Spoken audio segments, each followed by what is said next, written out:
Coming up on the Uplift, a well-deserved moment of joy for some of our heroes, why bed racing was just what these nurses needed. Then, meet the young girl proving she cannot be stopped, how she's defying the odds with every single move she makes. And a stroke of art, one woman's journey of healing after a life-changing health scare.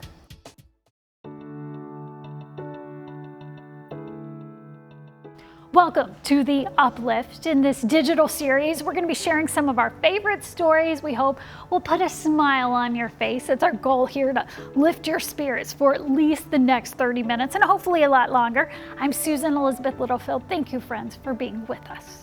We know we could all use a helping hand sometimes, and that even goes for our feathered friends.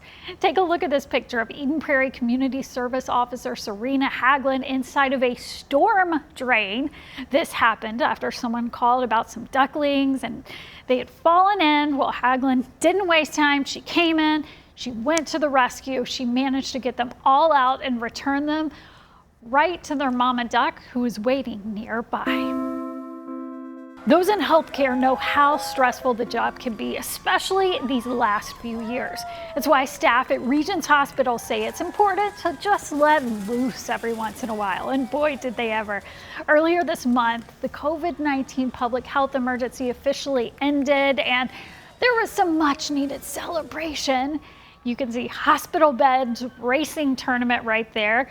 That's how they thought the way to do it was. I mean, look at them having fun. The race included teams from different hospital departments, but each team had a nurse. Hospital leaders say the race returned after a 3-year hiatus, and it marks a significant transition. I think today is significant because it tells us that no matter what we go through, as people, as a community, we can always regroup. We can always come back. The emergency department took home first prize. A big thank you to all our healthcare professionals out there who are keeping us safe and healthy. A Maplewood 12-year-old was born with a rare congenital heart defect. It was treatable, but her doctor said she wouldn't have the same lung capacity and athleticism as other kids her age. WCCO's Marielle Moe shows us how she proved them all wrong. From the top. Whether she's rehearsing or performing on stage, Finley Ashfield gives her all to dance. I just love the art of it. I love that I get to move my body to music. Let that come up and around even more. She's been dancing competitively for Larkin Dance Studio since she was 5 years old. You can see her strength when you watch her dance, but being strong is something Finley learned from the start. 18 hours after she was born, she started showing some signs of distress.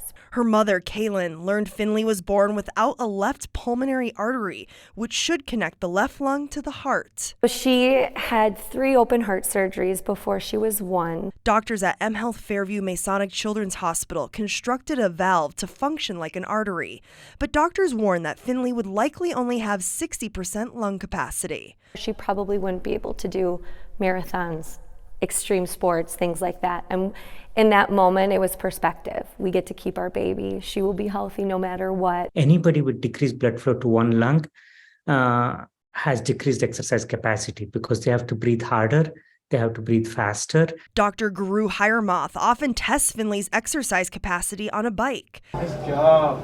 Her results, she has 115% lung capacity of a healthy child her age. She has beaten all the odds. Hey, Finley tested those odds at a national dance competition in Las Vegas last summer, competing against hundreds of dancers her age from across the country. Our new mini female best dancer from Larkin Dance Studio. Let's hear for Finley Ashfield. She proved she can not only compete against the best, but be the best. It's just made me more confident with myself. You'd never know from seeing her dance that she's competing against her own lungs. But a scar left behind from her first surgeries as a newborn show all that she's been through. My scar is called a zip line. It's something Finley doesn't hide from her friends and teammates. Instead, she celebrates it. If I didn't teach anybody about it, and if I wasn't open with it, nobody would actually know like the true me, because this is like like a big part in my life. She hopes by being open, she can help others overcome their obstacles. Even though I do have like a disability, nothing can stop me from like going on to my dreams. In Maplewood, Marielle Mose, WCCO News. A stroke can change lives in an instant. Some people recover fully, but others have long-term or lifelong disabilities. Survivors often struggle to do the things they previously loved, but one Falcon Heights woman turned to art to better express herself after a stroke gave her a brain disorder. Our Derek James shows us how she is using creativity to cope. It's transparent. It's for the glass. Beautiful. It shows the light. Jeannie Bridgman is describing her art. What she may not realize is those same words describe her story. A tale of a life-changing event one morning in 2019. Jeannie was getting ready for work with her husband. He was asking me questions like, do you want me to give you a ride? And it was just nonsense coming out of my mouth. It was a stroke. I was not able to say my name for a couple months. As a result, Jeannie battles aphasia. I said I was a people person. Now, it takes tremendous effort to listen, speak, and find her words. Loud noises give her migraines and lead to anxiety, making crowds or even going out for a meal difficult. Any kind of function like that is extremely frustrating and tiring, and as an extrovert, it's double hard. Jeannie credits hard work and her therapists from Allina Health and the Courage Kenny Rehabilitation Institute for how far she's come. Just as important, a return to a pursuit that's helped her through previous life challenges. I knew the healing power of art, and so I went back to it again after my stroke. For the last year and a half, she's been working on watercolors and stained glass pieces multiple times a week at Mosaic on a Stick in St. Paul. It's all about the flow. A flow she doesn't feel in daily life due to her stroke. It's the kind of thing that when I'm doing my art, I lose track of time. I'm free. It's beautiful. That freedom has inspired many of Jeannie's pieces. Her art is now being displayed and sold during the Courage Kenny Rehabilitation Institute Art of Possibilities art show and sale. Do you realize how inspirational your story is? No, I don't. Jeannie is thankful for the creativity and community she's found through art. What would you say has been the thing that you've learned about yourself as a person throughout this recovery?